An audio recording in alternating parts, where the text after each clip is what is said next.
As students go back to school this week, some schools around the country are using new architectural methods to make schools safer in light of the threat of school shootings. A new article in Slate takes a look at some of those developments. Henry Gabar is the author of that article and joins me now. Thank you so much for joining me. So it was a really good article, and what you see is there really are a range of approaches, and some of them are subtle. You wouldn't even know. So let's start with that. What you talk about Sandy Hook, the rebuilt Sure. Sandy Hook, and it actually sounds like a lovely place. Yeah, so I went up to visit the new Sandy Hook Elementary School, which opened in 2016.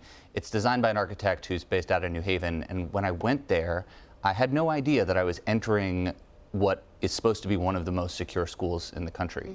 It looks like a very pleasant place to go to school, and what I learned when I went on this tour with the architect is that he has installed kind of protective devices in the architecture that remain basically invisible to the students. So for example, there appears to be a rain garden outside the school, but from his perspective, this kind of functions as a moat that limits the points of entry and keeps the windows fairly high above the ground if you were to approach the school on the ground. So that's good for a school that's being designed from the ground up. But most of the schools, as you put out in your article, in this country are at least 40 years old or older. So then it's about sort of retrofitting them to make them safe. Right. And that, I presume, doesn't look as beautiful as Sandy Hook. No, it doesn't. And what we're seeing is that there has emerged this enormous school security industry, by some measures a $3 billion industry, wherein basically security consultants, many with ex-military backgrounds, go to school districts and they say, wouldn't you feel bad if something happened here? Maybe you should buy all this expensive equipment.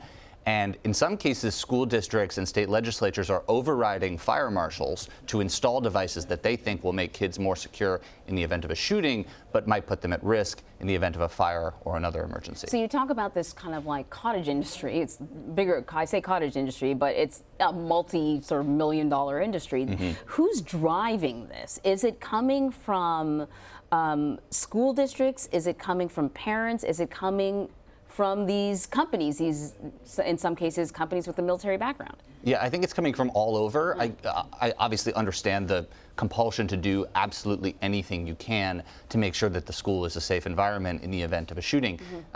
So you see worried parents, you see worried administrators, you see these kind of consultants. I talked to a security director in Colorado who told me that if there is a shooting incident in your district, within days you will be receiving emails from these companies saying, hey, have you thought about installing this? Have you thought about installing that?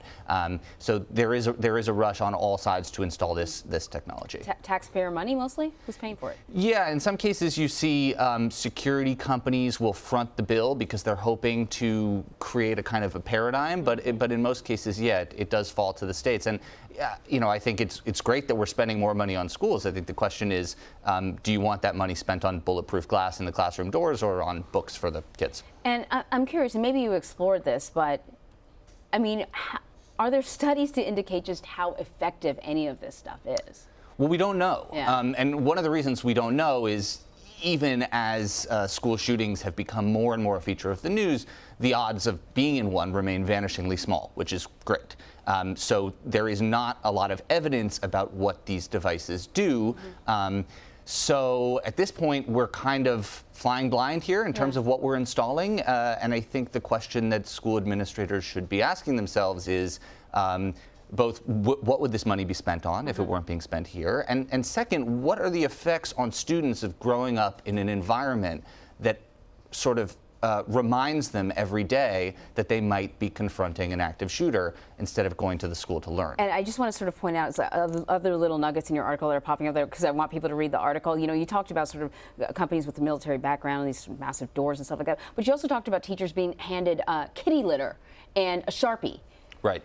So yeah, the protocols that school districts are taking are very grim, right? And I think that teachers probably more than anyone are aware of the ways in which they're being prepared. You hear about red tape being placed on the floor of the classroom to suggest to students where they should shelter in the event of a shooter. And to see that every day, I imagine exerts a kind of a mental toll on the students who are in that situation.